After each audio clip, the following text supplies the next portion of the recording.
So welcome to the Southern Alberta climbing history YouTube video cast. So we're just starting this one with Dylan Zoratti, and this is going to be one of our series of the prominent climbers in the Southern Alberta area.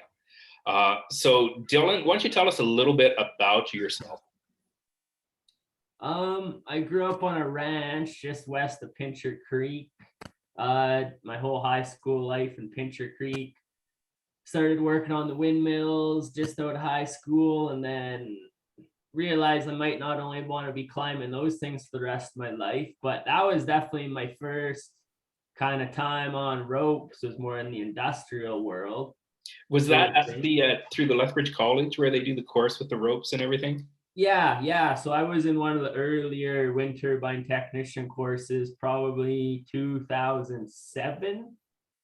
I think I would have been at the college, a year or two after that. We were doing some of the tech support for that program. Like, how do we put the knots on the iPad so you can see them and have them after? Because all that rope work was hard for those students.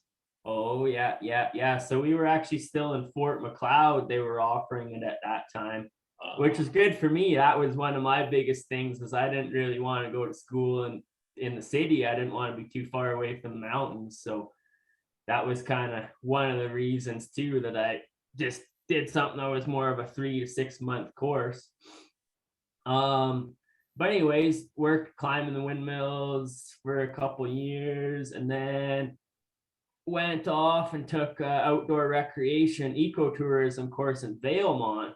And that's kind of where I really started developing more of my outdoor skills. And when I first got into rock climbing, was on the CMH wall in Valemont.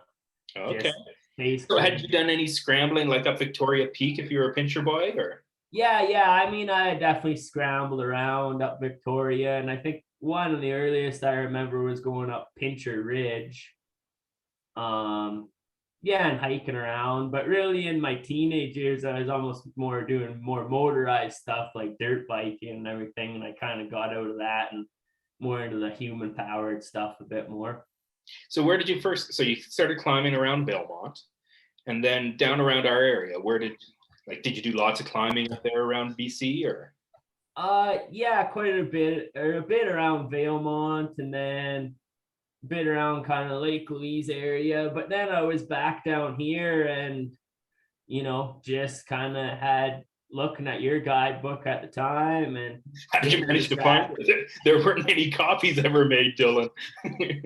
I don't know where I ever got it, but I had the paper version, and then I had the online versions as well. And even the couple years you had the app going as well, I had that. Yeah, those good old days. That was nice. That app took a lot of time. Yeah, and then I guess the original Boulder in the Canadian Rockies book, that was kind of our big evening thing to always keep strong and everything. But yeah, I think like some of my first trad leads were probably either patio lanterns or what is it, old hairy man, gap tooth woman across the river there in the gap. You've done those ones on the other side of the river. Yeah, like long time ago. I I don't have too much memory of it, but I have done them. And then the one on the 5-7 at Wedge too, that trad climb there. So that was kind of a bit my introduction to that, which was interesting because I hadn't trad climbed anywhere else. And then, go out to Skaha or Squamish, and it's like, oh, wow, it's easy to find a place to place gear out here. It's way less stressful. Better than a bolted route. You can put them in as often as you want out there. But I mean, it's kind of good training. If you can trad climb around here, you can go anywhere, that's for sure. Well, I always laugh, because I'm so used to, okay, there's only one piece of pro, you better have the right size. So we go to like Devil's Tower. I'm carrying like this big rack just in case. And all the locals are sort of looking at you. You only need a couple pieces because it's pretty obvious they can go anywhere. Like, I'm not used to that. Yeah. Yeah, I'm not used to just knowing my exact 6 pieces I need and winging up. Yeah. So when did you start climbing more around here then? Then yeah, for I guess sport climbing, Well, started hearing about, probably from 1 year guidebooks, just kind of the rumors of stuff going on in Thunder, which was interesting. My first time ever going out there, I think the only info I had was somewhere on the northeast ridge of Thunder. So we actually just started going right up that northeast ridge. Interestingly enough, got to the top of Echo Canyon. We had ropes and stuff, so we didn't find anything, but it looks like we can scramble down here. Did a couple rappels off trees, found a bolted anchor. Oh, sweet, we found some bolts. So first time I ever went there, we came in from top down and then found the crag and climbed Bust to Move and a couple other climbs. So that was kind of an interesting first experience there. And How was it interesting? That sounds like there's a story behind that. well, it was a bit of an adventure, that's for sure. We were pretty adventurous in our younger days.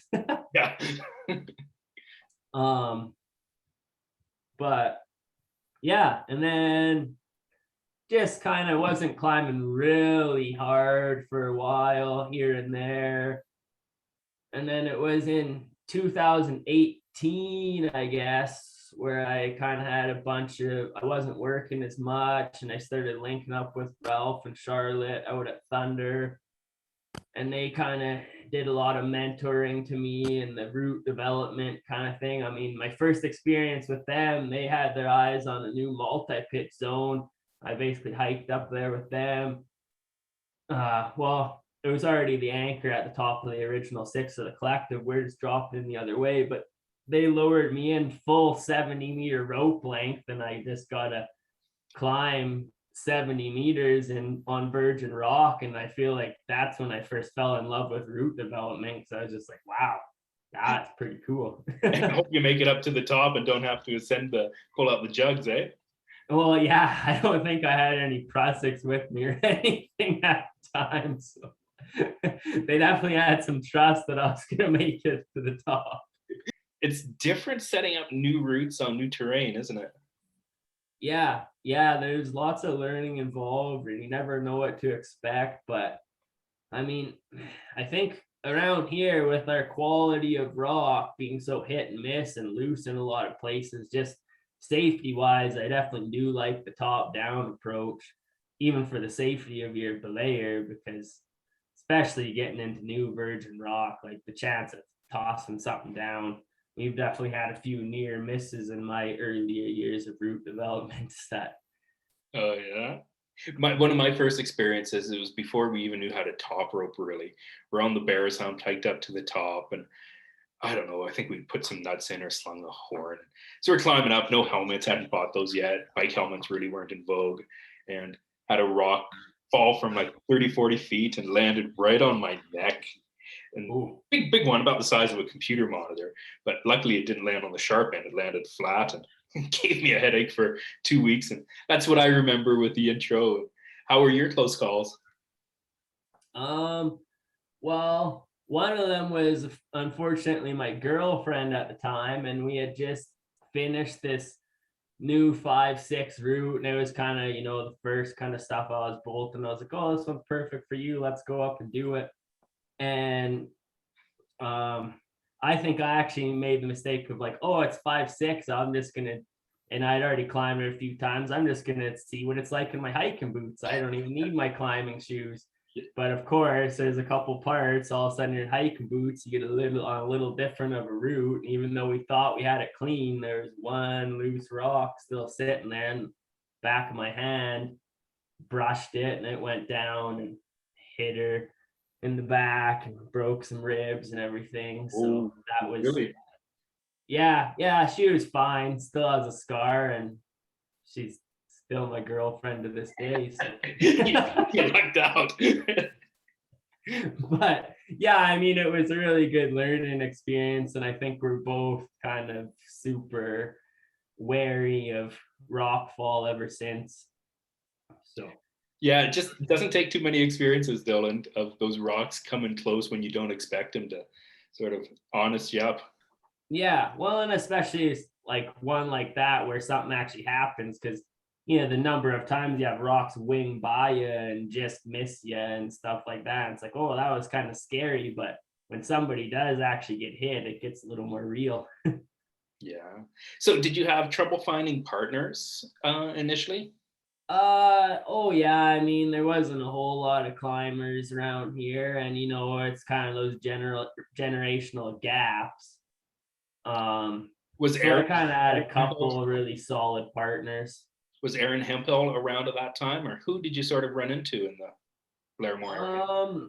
He probably was around. I don't think I really knew him or ran into him. One of my solid partners since the beginning was Justin Spielman, and we had done a lot of bouldering together and just kind of, a lot of climbing, just learned everything together, just going out, not really knowing much. Now, is he a Pincher boy too, or past? He's actually a Prince Edward Island boy, but he came out to Castle Mountain probably almost, I don't know the exact year, 06 or something, and he's kind of been out here ever since. So he probably got to know Brian Cusack, or he probably. Oh yeah, he definitely would have met him. Yeah, yeah.